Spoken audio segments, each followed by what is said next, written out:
Hi hello నేనండి అరుణాని. ఈరోజు నేను చేసే వెజిటేబుల్ బిర్యానీ మీరైతే ఒకసారి చూసేయండి. నేనైతే ముందుగా కావాల్సినవి అన్నీ కట్ చేసి పెట్టుకున్నానండి. ఉల్లిపాయ, పచ్చిమిరపకాయ, టమాటా, బంగాళదుంప, అల్లం వెల్లుల్లిపాయ పేస్ట్, ఒక గ్లాస్ రైస్, వాటికి సరిపోనా మసాలా దినుసులు, కాసిన మిల్ మేకర్ అయితే నానబెట్టానండి. మొత్తం కావాల్సినవన్నీ ఒక చోట అయితే పెట్టేసుకున్నాను.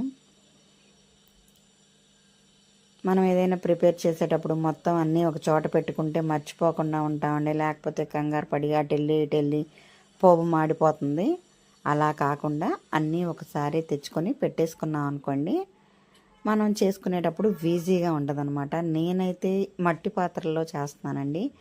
నేనైతే దీన్ని మీషో నుంచి బుక్ చేసుకున్నాను. చాలా బాగుంది, సూపర్గా ఉంది. దీంతోపాటు నేను ఇంకొకటి కూడా బుక్ చేశానండి, పాలు తోడేసుకోవడానికి.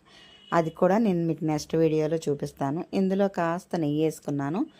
నెయ్యితో పాటు కొంచెం నూనె కూడా వేసుకున్నానండి. రెండు అయితే నేను మిక్స్ చేసేసాను. ఇక ముందుగా అయితే నేను జీడిపప్పు కూడా ఏం చేసుకున్నానండి.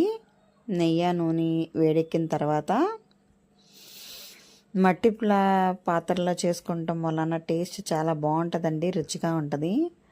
నేను లాస్ట్ టైము దేంతో పాయసం చేశాను, ఇంకా 2 వంటలు కూడా చేశాను అనమాట. ఒక రోజల్లా నీళ్ళల్లో నానబెట్టి శుభ్రంగా కడుక్కున్నానండి. మట్టి వాసన అంటే ఆ ఫ్లేవర్ రాకుండా ఉంటుందని. అలా అయితే ఏం లేదండి, ఇవి కాల్చినవి కాబట్టి బాగున్నాయి అన్నమాట. ఆయిల్ వీటెక్కింది. ఇప్పుడు నేనైతే కాస్త జీడిపప్పు కూడా చేసుకున్నాను ఫస్ట్. తర్వాత ఉల్లిపాయ, పచ్చిమిరపకాయ, బంగాళదుంప అన్నీ కూడా వేసుకున్నానండి. చక్కగా మంట అయితే మాత్రం సన్న మంటుంది, మాడిపోతుంది అన్న భయం లేదు. పాత్ర అయితే మాత్రం చాలా ముద్దుగా ఉందండి. నాకైతే బాగా నచ్చేసింది. ఎంతకన్నా పెద్ద సైజు ఉంటుందేమోనని చూశాను, మీషోలో అయితే నాకు ఎక్కడా దొరకలేదు. ఈసారి నేను ప్రత్యేకించి మార్కెట్కి వెళ్ళినప్పుడు అయితే ఇంకా కాస్త పెద్దవైతే తీసుకోవాలని అనుకుంటున్నాను. కాస్త ఇలాచి యాలకులు కూడా వేసుకున్నానండి, చెక్క కూడా వేసుకున్నాను.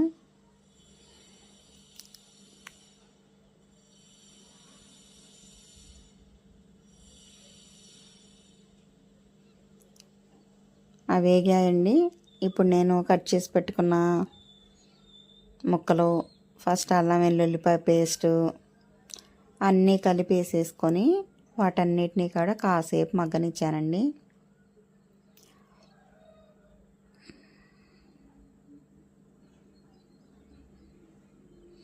చాలా మంచి వాసన వస్తుందండి ఇలా వేగుతున్నప్పుడు. నేతిలో అల్లం వెల్లుల్లిపాయ పేస్ట్ కదా, అబ్బా వాసన అయితే మాత్రం ఎంత బాగుందోనమాట. చాలా మంచి స్మెల్ వస్తుంది. ఇవన్నీ కలిపేసేసానండి.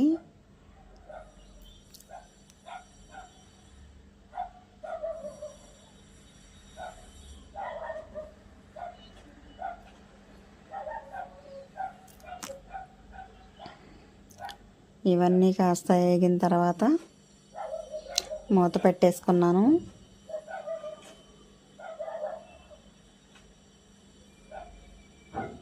మగ్గాయండి. మిల్ మేకర్ కూడా శుభ్రంగా వేడి నీళ్ళల్లో గుంజి పెట్టుకున్నాను అనమాట. వాటిని కూడా వేసేసాను. నాకు ఇవే పైకి వచ్చేసాయండి. రైస్ ఏం పడతాయో అని డౌట్గా అనిపించింది, కానీ ఏం కాదు. నేను తీసుకున్న రైస్ చిన్న గ్లాసే కాబట్టి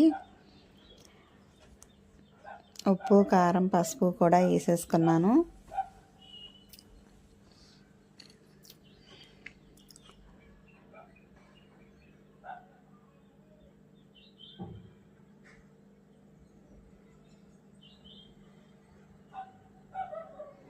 నాకైతే భలే ముద్దుగా అనిపించిందండి. పెద్ద పెద్ద గిన్నెల్లో చేయడం అలవాటైన వాళ్ళకి ఇది ఇలా చేస్తుంటే పిల్లలు కనుక ఆడుకునే వస్తువుల్లాగా అనిపించింది నాకైతే. అయినా సరే బాగుందండి, చాలా బాగుంది. మూత పెట్టుకొని కాసేపు అయితే మగ్గనిచ్చాను. నేనైతే చిన్న గ్లాస్ బియ్యం తీసుకున్నానండి. బియ్యం కూడా కడిగేసేసుకొని ఇప్పుడు బియ్యాన్ని కూడా కొంతసేపు వేసుకొని కలపాలండి. అప్పుడు ఆయిల్, నెయ్యి కూడా రైస్కి పడుతుందండి. బియ్యం బిరుసుగా చక్కగా పొడి పొడిలాడుతూ ఉంటుంది.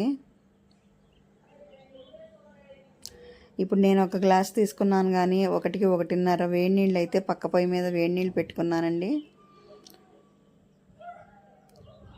ఇప్పుడు నేను వేడి నీళ్ళు తీసుకొని కాసేపు రైస్ ఇలా మగ్గిన తర్వాత ఇప్పుడు వేడి నీళ్ళు తీసుకున్నానండి. వేడి నీళ్ళు కూడా వేసేసి మూత పెట్టుకున్నాను. అంతేనండి, చక్కగా లో ఫ్లేమ్ మీద అయితే మాత్రం రెడీ అయిపోయింది. చాలా అంటే చాలా బాగుందండి. వీడియో కంపల్సరీగా చూడండి, మిస్ అవ్వకండి, స్కిప్ చేయకండి. నా వీడియోలు నచ్చితే లైక్ చేయండి, సబ్స్క్రైబ్ చేసుకోండి. ఇంకా టేస్టీ వంటలతో నేను మీ ముందుకు వస్తాను. మీకు నచ్చినవన్నీ, నాకు నచ్చినవన్నీ మీకు చేసి చూపిస్తాను. ఇంకా ఫైనల్గా నేనైతే మూత పెట్టేశానండి. 15 మినిట్స్లో నాకైతే లో ఫ్లేమ్ మీద కుక్ అయిపోయిందండి. చాలా బాగుంది, చాలా టేస్టీగా ఉంది. దీనికి కాంబినేషను ఉలవచారు చేశానండి. సూపర్గా ఉంది. వీడియో అయితే మాత్రం చూసేయండి.